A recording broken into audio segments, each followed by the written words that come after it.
Hello and Happy New Year. This is the TVWAN Midday News Update. Thanks for joining us.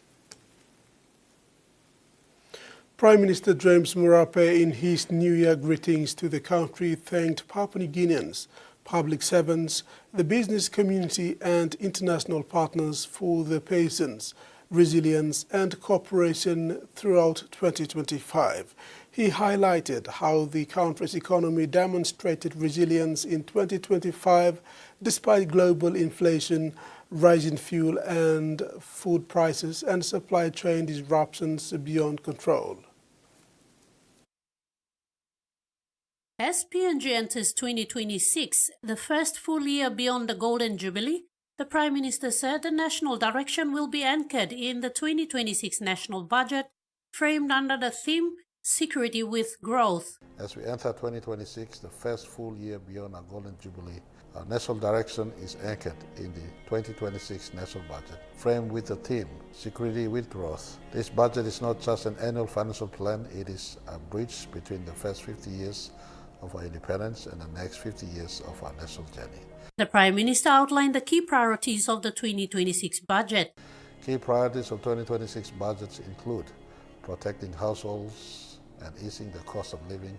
More than 1 billion kina is committed in 2026 alone to household support through tax relief, GST exemptions on essential goods, school fee assistance, and targeted support for low-income families and those in the informal economy. We want to also strengthen law and justice and security. Security is foundational to growth. The budget continues unprecedented investment in policing, courts, village courts, defense, and correctional services, recognizing that business will not invest and communities cannot thrive without safety and the rule of law. In 2026, we're investing big also in the health sector. The 2026 budget delivers the strongest health allocation in our history, supporting hospitals, rural health facilities, medicines, workforce recruitment, and specialist services. We're also prioritizing education. Education is the single largest recipient in as far as the sector is concerned.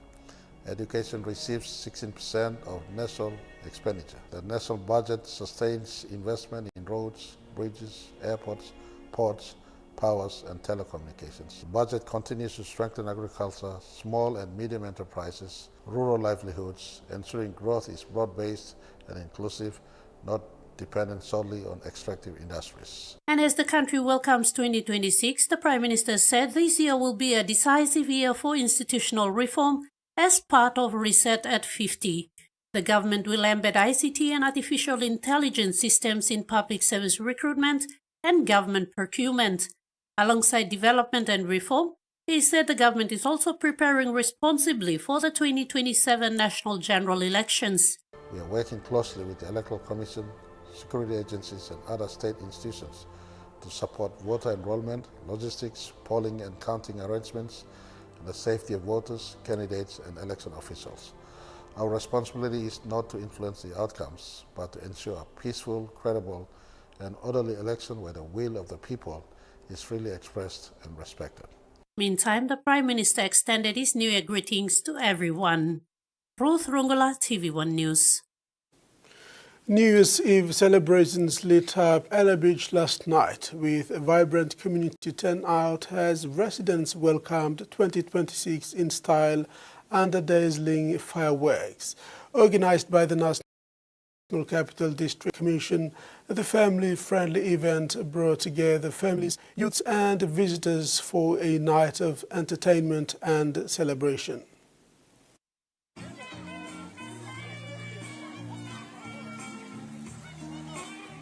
City residents gathered around Ella Beach early Wednesday evening for live entertainment and music, featuring performances from local talents like saxophonist Leroy Murray and comedian Elton Kelly as the sun set over Port Moresby. The evening was met with showers, but that did not deter the humming celebration of the new year.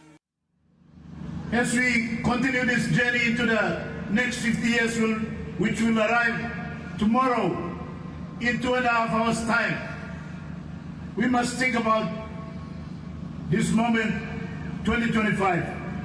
We have arrived 50 years. We can look back, look at how we have come, look at our success, Look at our failures too. Look at our underachievement, lack of achievement. Look at all the lessons, how we could have done better, what we could have do better, and all that we have come through in the last 50 years. NCD Governor Porus Parkop extended warm New Year's greetings to residents and visitors alike, reflecting on the year past and encouraging unity and hope for 2026. He paid tribute to the resilience of city residents and thanked them for their ongoing support of community programs, and also highlighted the importance of public safety and togetherness as Papua New Guinea enters a new year of opportunities. The free public event culminated in a spectacular fireworks display later in the evening, drawing excitement from the crowd as bursts of color lit up the night sky, marking a joyous end to 2025. City Manager Rahul Frank also greeted the public, reminding everyone to celebrate responsibly and enjoy what's considered one of Port Moresby's most anticipated annual events. A wonderful start to 2026 for Port Moresby. Celebrations last night were both safe and spirited, setting an uplifting tone for the year ahead. Water police officers showed strength and readiness during the New Year celebrations, conducting patrols across NCD and Central Province waters. Under the command of Acting Deputy Director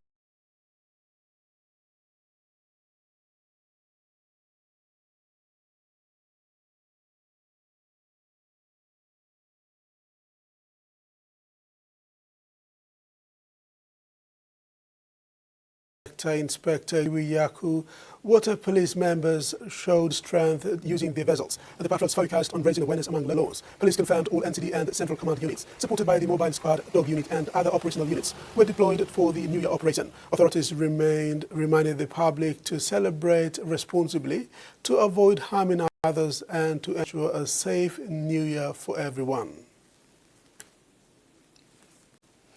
While many people were sleeping in this morning, a crowd of early risers gathered at the Royal Australian Mint looking to get hold of one of the first coins issued for the new year. It's a New Year's Day tradition that always draws a crowd, and today has been no exception. Several hundred people have showed up at the Mint this morning for a chance to get their hands on one of the first 100 coins minted in 2026. Because of Australia's geographical location, they're actually the first coins minted anywhere in the world. A barrel draw was held to avoid people camping out, but it didn't stop the first coin enthusiasts from showing up at 2:45 this morning. Well, the chance and then potentially the experience of minting that very first coin of the year in the world would be really cool. Yeah, and to get the certificate to go with it. Number one. Everyone wants number one, right? Ultimately, it was a lucky 8-year-old Melbourne boy who got to stamp the first coin of 2026. By his own admission, he's no coin collector. He just happened to be on holidays in Canberra and visited the Mint yesterday, where he found out about the barrel draw. Now he's taken home the coin in a special box and a certificate of authenticity. I'm very surprised and very unprepared and can't believe he actually won it. I think he should put it on his special display shelf and keep it there to show people when they come over. This year's coin marks 60 years of decimal currency in Australia, and its design incorporates animals from the original currency. So for coin collectors, today is less like New Year's Day and more like Christmas. In sports, the Basketball Federation of Papua New Guinea has seen a breakthrough year in 2025, marked by international milestones, regional victories, and strengthened community partnerships that continue to elevate the sport nationwide. Federation President David Peters commended his national players, basketball associations, corporate sponsors, and fans for their support throughout the year.